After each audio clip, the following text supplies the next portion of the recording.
حضرت جبرائیل کے واسطے سے آپ کے قلب اطہر پر جو سب سے پہلی وحی نازل ہوئی اس میں آپ کو حکم دیا گیا کہ آپ پڑھیں، پڑھنے کا، علم حاصل کرنے کا حکم دیا گیا، اور ساتھ ساتھ یہ بھی توجہ دلائی گئی کہ آپ اپنی کوشش اپنے طور پر کتنا بھی چاہیں کر لیں، جب تک اللہ کی مدد شامل حال نہیں ہوگی، اللہ کا فضل نہیں ہوگا اور اللہ کا کرم نہیں ہوگا، اس وقت تک آپ کے سینے علم کے لیے کشادہ نہیں ہو سکتے۔ چنانچہ پہلی آیت کے اندر یہ حکم ہوا کہ اقرأ بسم ربک، آپ پڑھیے اس رب کے نام سے، یعنی اس رب کے نام کی برکت اور مدد سے جس نے انسان کو پیدا کیا۔ اور پھر انسان کی پیدائش کس چیز سے کی، اس کی وضاحت کی گئی۔ تو ہمیں اللہ نے اس نبی کی امت میں پیدا فرمایا، اس کا سب سے پہلا سبب ہے علم حاصل کرو، تعلیم حاصل کرو، پڑھو، پڑھے بغیر، تعلیم کے بغیر دنیا کے اندر کوئی بھی قوم ترقی کی منازل طے نہیں کر سکتی۔ اور پھر نبی اکرم صلی اللہ تعالی علیہ وسلم نے مزید رہنمائی کرتے ہوئے ارشاد فرمایا، طلب العلم فریضۃ علی کل مسلم، علم کا حاصل کرنا، علم کا طلب کرنا ہر مسلمان پر فرض ہے۔ یعنی جو اسلام کے دامن سے وابستہ ہو گیا، جس نے اللہ کی وحدانیت کا اقرار کر لیا اور اللہ کے حبیب کی رسالت کو مان لیا، تو اب اس کے لیے علم حاصل کرنا فرض ہو چکا۔ علم کے بغیر اس کا چارہ کار نہیں، وہ دنیا اور آخرت میں اسی وقت کامیاب ہو سکے گا جب اس کے پاس علم ہوگا، جب تعلیم ہوگی، اور تعلیم جب آئے گی تو وہ حقیقت تک پہنچ سکے گا، کسی بھی کام کا صحیح علم اس کو ہو سکے گا، کسی بھی چیز کی معرفت اس کو حاصل ہو سکے گا۔ اور معرفت کا جو اصل مقصد ہے وہ یہ کہ اللہ نے ہمیں دنیا کے اندر پیدا کیا اپنی بندگی کے لیے، لیکن بندگی کے جو طریقے ہیں وہ کہاں سے ملیں گے؟ وہ ہمیں سیکھنا پڑے گا، وہ سب علم سے آئیں گے۔ تو جب ہم سیکھیں گے، جب علم حاصل کریں گے، جب ہم پڑھیں گے، تو ہمیں پڑھنے کے نتیجے میں اللہ کی معرفت حاصل ہوگی، اور جب معرفت حاصل ہوگی تو ہماری پیدائش کا جو مقصد ہے اللہ کی بندگی کرنا، اس کو ہم اس مقصد کو کما حقہ ادا کرنے والے ہو جائیں۔ اور اسی حدیث پاک کے اندر جب ہر مسلمان پر تعلیم کو آپ علیہ السلام نے فرض قرار دیا ہے، لازم قرار دیا ہے، تو اب تعلیم حاصل کرنے کے جو ذرائع ہیں، جو انتظامات ہیں، وہ سب ہمارے سروں پر عائد ہوتے ہیں۔ وہ ذمہ داریاں ہم لوگوں کو اٹھانی ہیں، اپنے بچوں کی فکر ہم لوگوں کو کرنی ہے۔ اور ایک حدیث پاک دوسری تلاوت کی، حضرت علی رضی اللہ تعالیٰ عنہ راوی فرماتے ہیں، آپ علیہ السلام نے فرمایا، ما نحل والد ولد افضل من ادب الحسن۔ دنیا کے اندر والدین اپنے بچوں کے لیے بہترین انتظامات کرتے ہیں، کپڑوں کے، کھانے پینے کے، اٹھنے بیٹھنے کے، کھیل کود کے، جتنی بھی چیزیں ہوتی ہیں، بچے کی جو بھی ضروریات ہوتی ہیں، جو بھی چاہتیں ہوتی ہیں، والدین ان ذمہ داریوں کو نبھاتے ہیں اور بچوں کی چاہتوں کا خیال کرتے ہیں، ان کی خواہشات کو پورا کرنے کی کوششیں کرتے ہیں۔ ہر والد اپنے بچے کو اور ہر والدہ اپنے بچے کو گفٹ دیتی ہے، عطیہ دیتی ہے، تحفہ دیتی ہے، کھلونے دیتی ہے، تاکہ بچے کا دل بہل سکے، اس کی چاہتیں پوری کی جاتی ہیں۔ تو آپ علیہ السلام نے فرمایا، دنیا کے اندر کسی بھی والدین نے اپنے بچے کے لیے سب سے بہتر تحفہ اگر کوئی ہو سکتا ہے والدین کی طرف سے بچے کے لیے، وہ یہ ہے کہ بہترین تحریر، اچھی تعلیم سے اپنے بچے کو آراستہ کر دیا جائے، اپنے بچے کو اچھے آداب سکھلا دیے جائیں، اچھی تعلیمات سے انہیں مزین کر دیا جائے۔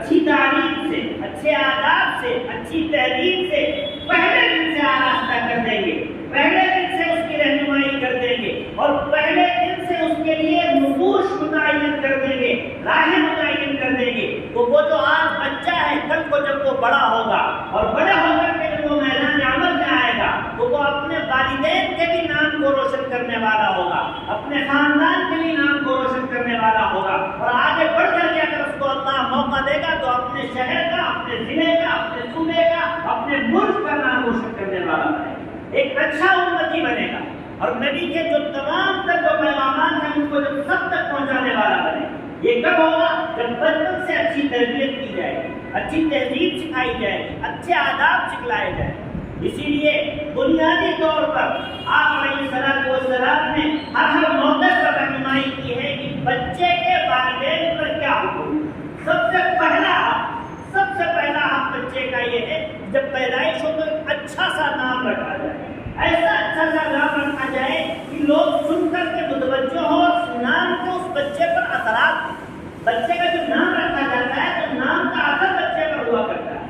صحابہ کرام کے ناموں سے مشابہت کر کے، علماء کے ناموں سے مشابہت کر کے، اولیاء اللہ کے ناموں سے مشابہت کر کے، اکابرین کے ناموں سے مشابہت کر کے اپنے بچوں کے نام رکھتے ہیں۔ اور پھر جب بچہ بچپن سے نکل کر کے جوانی کی دہلیز پر قدم رکھنے لگے تو اس کے لیے اچھی تربیت کے اور اچھی تعلیم کے انتظامات کیے جانے لگے۔ جب وہ بچپن سے اس کی تعلیم کا نظم کیا جائے گا، اب اگر وہ جوانی میں آئے گا، جب وہ خود مکلف ہوگا تو ہم نے پہلے سے اس کے لیے انتظام کر دیا ہے تو اب ہمیں فکر کرنے کی ضرورت نہیں ہے۔ راہیں متعین ہو گئی، نقوش دکھلا دیے گئے، خطوط مرتب کر دیے گئے، اب وہ انہیں نقوش پر، انہیں راہوں پر چل کر کے اپنی زندگی کو خود سے سنوار۔ عزیز دوستو، ہم جس ملک کے اندر رہ رہے ہیں اس ملک کے اپنے تقاضے ہیں اور اللہ نے ہمیں ایمان کی دولت سے نوازا، تو اس ایمان کے اپنے تقاضے ہیں اور ہمارے لیے ایمان سے بڑھ کر، ہمارے لیے کسی بھی مسلمان کے لیے ایمان سے بڑھ کر کے کوئی دولت نہیں ہو سکتی۔ دنیا کی ساری چیزوں پر سودا کیا جا سکتا ہے، دنیا کی ساری چیزوں پر سمجھوتا کیا جا سکتا ہے، لیکن ایمان پر کسی بھی قیمت پر کوئی سمجھوتا، کوئی کمپرومائز نہیں کیا جاتا۔ ایمان سے بڑھ کر ایک مسلمان کے لیے کوئی دولت نہیں۔ اسی لیے اس وقت بھی جب پہلے پریشانیاں آئیں،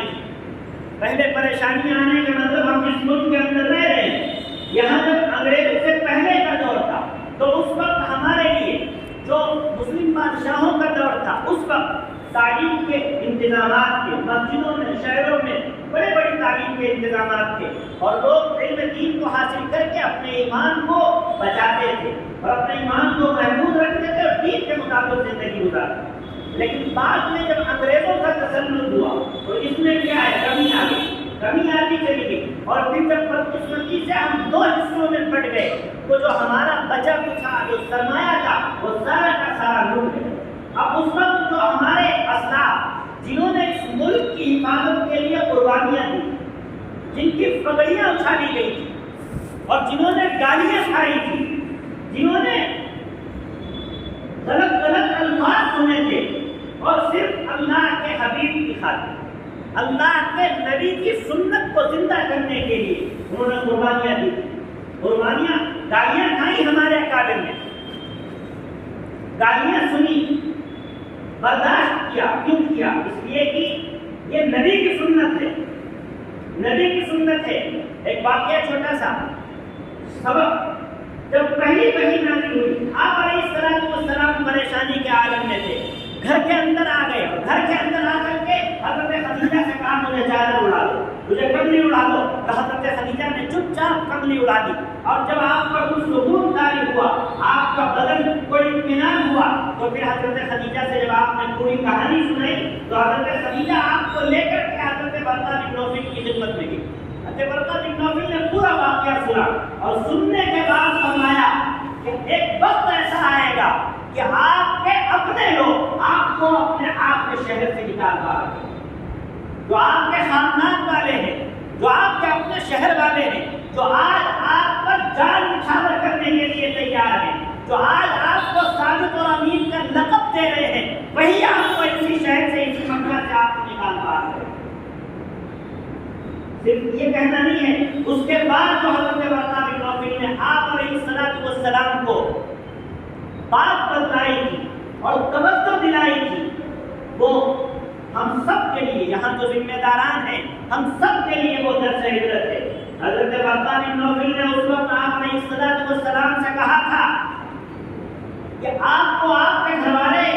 آپ کے شہر والے نکال باہر کریں گے، تو آپ نے بڑے تعجب سے فرمایا کہ کیا وہ لوگ جو مجھے صادق کہتے ہیں، جو مجھے امین کہتے ہیں، وہ مجھے گھر سے نکال باہر کریں گے؟ تو ورقہ نے فرمایا ہاں وہی نکالیں گے آپ۔ اور پھر کہا اگر میں اس وقت زندہ رہا تو سب سے پہلے آپ کی مدد کے لیے آگے آنے والا میں ہوں، تو ورقہ نے فرمایا۔ اور پھر اس کے بعد آپ کو سبق دیا کہ جب یہ موقع آ جائے کہ آپ کے اپنے لوگ آپ کو اپنے شہر سے نکالنے لگے، آپ کے اپنے پرائے ہو جائیں، جو صادق اور امین کہتے ہیں وہ آپ کی جان کے دشمن بن جائیں، تو گھبرانے کی ضرورت نہیں ہے۔ یاد رکھیے گا دنیا کے اندر جب سے اللہ نے اس نظام کو قائم فرمایا ہے، اس وقت سے لے کر کے نبی آخر الزمان تک، اور نبی آخر الزمان سے لے کر کے جب تک قیامت قائم ہوگی، اس وقت یہ نظام خداوندی رائج رہے گا۔ وہ یہ ہے کہ اللہ نے فرمایا دنیا کے اندر جو شخص بھی حق کا پیغام لے کر کے اٹھا ہے، جس نے بھی حقانیت کے پیغام کو اٹھایا ہے اور حق کی دعوت دی ہے، تو اسے تکالیف کا سامنا کرنا، آپ کو بھی نکالا جائے گا اس لیے کہ آپ حق کا پیغام لے کر کے اٹھیں گے، آپ حقانیت کی دعوت دیں گے، آپ ایک اللہ کی طرف لوگوں کو بلائیں گے جو خالق ہے اور وہی سجدے کے لائق ہے، وہی عبادت کے لائق ہے۔ تو عزیز ساتھیو، اسی سنت کریمہ کی روشنی میں، اسی سنت نبویہ کی روشنی میں جب ہمارے ملک کے دو حصے کر دیے گئے، تو اس وقت اس ملک کی آزادی میں ہمارے بڑوں نے قربانیاں پیش کی، تکالیف اٹھائی، مصیبتیں جھیلی، گالیاں سنی، پگڑیوں کو اچھالا گیا، داڑھیوں کو نوچا گیا۔ آج بھی یہی کچھ کیا جا رہا ہے، لیکن ہم نے ہمت نہیں ہاری، ہم نے حوصلے کو نہیں چھوڑا، جذبے سے ہمت سے کام لیا اور کبھی مایوسی کو اپنے قریب نہیں آیا۔ تاریخ میں ہے جب ہمارے بھائی لوگ چلے گئے تھے، ہمارا جنازہ پڑھ کے گئے، کہتے گئے تھے ہم تمہارا جانے کے لیے تیار نہیں ہو تو ہم تمہارا جنازہ پڑھ کر کے جا رہے ہیں۔ اب اندازہ لگائیے اس وقت کیسی صورتحال ہوگی، اور جو بچے کچھ لوگ تھے، تاریخ میں بتاتے ہیں 4 لاکھ یا 5 لاکھ لوگ صرف جہاں رہ گئے تھے، وہ جو بچے کچھ لوگ تھے، اب مسئلہ تھا ان کے ایمان کے تحفظ کا،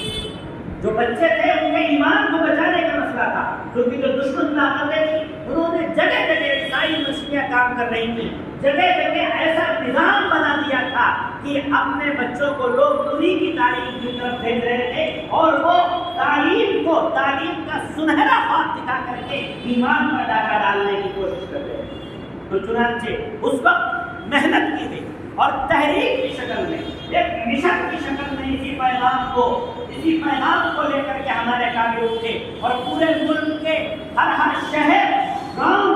بستی، قریہ، مسجد جا کر کے اس نظام کو بنانے کی کوشش کی کہ ہر مسجد کے اندر ایک مکتب کا ایسا نظام قائم ہو جائے، اس مسجد کے حلقے میں جتنے بھی مکانات آتے ہیں، ان حلقوں سے، ان مکانات سے جو بچے ہیں وہ مسجد میں آ کر کے دین کی بنیادی تعلیم، یعنی اپنے کلمے کو درست کر لیں، اپنی نماز کو درست کر لیں، اور آج جب ان کا کلمہ درست ہو جائے گا، ان کا عقیدہ درست ہو جائے گا، پھر وہ کل کو اگر اسکول میں، کالج میں، یونیورسٹی میں کہیں بھی جاتے ہیں، ان کا ایمان انشاءاللہ محفوظ ہے۔ ایک مشن کے طور پر محنت کی تھی، اور الحمدللہ اس مشن میں کامیابی ملی تھی۔ اس لیے کامیابی کا نتیجہ یہ ہے آج پورے ہندوستان کے اندر الحمدللہ ہم بڑے فخر کے ساتھ اور بہت پورے اعتماد ہو کر کے، بڑے وضوح کے ساتھ ہم یہ کہتے ہیں اور اس پر فخر کرتے ہیں، پورے ملک کے اندر کوئی ایک جگہ بھی الحمدللہ ایسی نہیں ہوگی جہاں لوگ بغیر نماز کے رہ رہے ہیں۔ کوئی ایک مسجد انشاءاللہ آپ کو ایسی نہیں ملے گی جہاں بغیر امام کے نماز ہو۔ ایسی کوئی جگہ ہے ہندوستان کے اندر الحمدللہ؟ اب ایسی کوئی جگہ نہیں ہے۔ یہ سب فیض ہے ہمارے انہی اکابر کا، یہ فیض ہے انہی مکاتب کا، اور یہ فیض ہے انہیں مدارس کا. یہ مکتبوں سے پڑھنے والے چھوٹے چھوٹے بچے بڑے ہو کر کے مدرسے میں جاتے ہیں, ان کو پھر تعلیم دی جاتی ہے, مسائل کو سیکھتے ہیں. مسائل سیکھنے کے بعد آ کر کے یہ اپنے علاقے کے زندگی کی رہنمائی کا فریضہ انجام دیتے ہیں. اور اسی مقصد کے لیے ہمارے اکابر نے دارالعلوم دیوبند کا قیام فرمایا تھا, جو آج اپنے مقصد میں 100% کامیاب. میں اگرچہ موقع نہیں ہے, ایک بات اپنے ذمہ داروں سے کہہ دینا چاہتا ہوں, اپنے ذہنوں میں یہ بات بٹھا لیں, ہمارے بڑوں نے جس مقاصد کے لیے دارالعلوم دیوبند یا ان جیسے مدارس کو قائم فرمایا تھا, ہم الحمدللہ ان مقاصد میں 100% کامیاب ہیں. 99 نہیں 100% کامیاب ہیں. اور ہم نے قوم کی دینی رہنمائی کرنے کا بیڑا اٹھایا تھا. الحمدللہ ان مدارس نے, ان مساجد نے, ان مراکز نے, ان خانقاہوں نے دینی رہنمائی کا پورا فریضہ انجام. آج لوگ ہم پہ الزام لگاتے ہیں, اپنی کوتاہیوں کو ہم پر تھوپتے ہیں کہ ہمارے پاس ڈاکٹر نہیں ہے, ہمارے پاس انجینئر نہیں ہے, ہمارے پاس پروفیسر نہیں ہے, ہمارے پاس وکلا نہیں ہے. تو ان وکلا کو تیار کرنے کی ذمہ داری دارالعلوم دیوبند میں نہیں تھی. ان وکلا کو, ان پروفیسر کو, ان ججز کو, ان وکیلوں کو, ان ڈاکٹروں کو تیار کرنے کی ذمہ داری دارالعلوم دیوبند میں یہ اس کے طے کرنے والے مدارس میں نہیں دی تھی. ان کا مقصد تھا دینی رہنمائی کرنا, نئی نسل کے ایمان کی حفاظت کرنا, اور اس ایمان کی حفاظت میں الحمدللہ 100% کامیاب. ہاں ہمیں سوال کرنا ہے, یہ ہمارا بھی سوال ہے اور آپ کا بھی سوال ہونا چاہیے ایک ذمہ دار شہری ہونے کے ناطے سے, کہ ملک کی وہ یونیورسٹیاں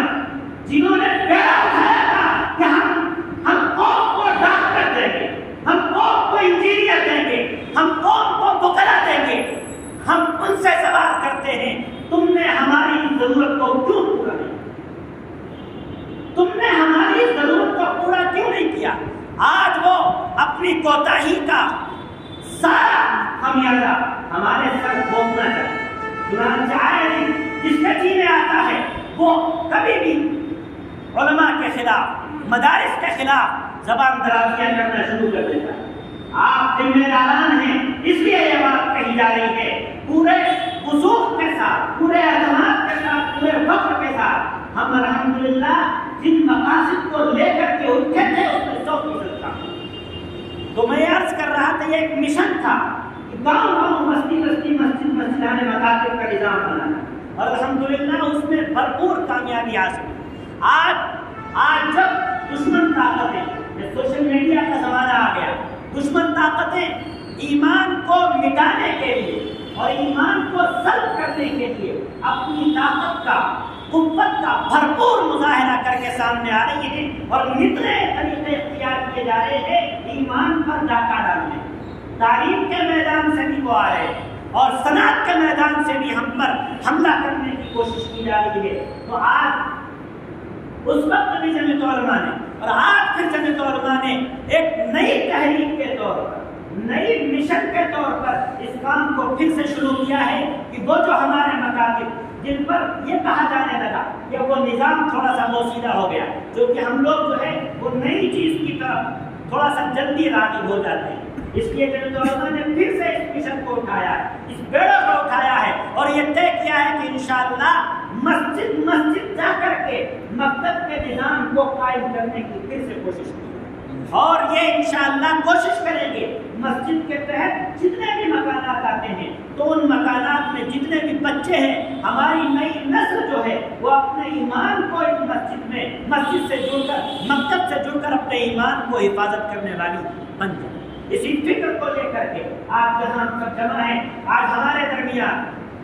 حضرت مفتی محمد سلمان صاحب منصور کوئی رحمۃ اللہ علیہ کے صاحبزادے تشریف فرما ہے, اور انہی کی محنت اور لگن سے, توجہ سے آج ہم سب یہاں جمع ہیں. ایک بات یاد رکھیے, یہ جو نسل ہے نا, یہ جو نسل ہے ہمیں قدر کرنی چاہیے. یہ یوں ہی نہیں آئی تھی اور ان کو ضرورت بھی نہیں تھی. ان کا سلسلہ نسب تو یوں ہی براہ راست نبی آخر الزمان صلی اللہ تعالی علیہ وسلم سے جا کر کے نکلا. اور اگر ہم غور کریں, توجہ دیں تو یاد رکھیے حضرت شیخ الاسلام حسین مسجد نبوی کے اندر روضہ اطہر کے سامنے بیٹھ کر کے حدیث کا درس دیا کرتے اور 18 سال تک مسلسل حدیث کا درس دیا تھا. لیکن نبی کے روضے کے سامنے حدیث کے درس کو چھوڑ کر کے اللہ کے اس بندے نے ہندوستان کے اندر آنے کو ترجیح. حدیث کے روضے کے سامنے حدیث کے درس کو چھوڑ کر ہندوستان کے اندر آنے کو ترجیح دی اور ہندوستان آ کر کے انہوں نے یہاں ہندوستانی مسلمانوں کی ایمان کے پر جو ڈاکے ڈالے جا رہے تھے ان کے لیے قربانیاں دی ہیں. گالی دینا آسان ہے. یہی حسین احمد مدنی ہیں جن کی پگڑیوں کو اٹھایا گیا تھا اور پگڑی اٹھانے کے نتیجے میں آپ سب نے دیکھا ہوگا حضرت سید عطا اللہ شاہ بخاری رحمہ اللہ نے اپنے سر سے ٹوپی اتار دی تھی اور آج بھی ان کا فوٹو بغیر ٹوپی کے آتا ہے. کسی نے ٹوپی والا فوٹو نہیں دیکھا ہوگا. حضرت سے پوچھا گیا آپ نے ٹوپی کیوں اتار دی؟ حضرت نے کہا حسین احمد مدنی کی پگڑی کو اچھالا جائے اور عطا اللہ کے سر پر ٹوپی باقی رہے. میری غیرت اس کو گوارا نہیں.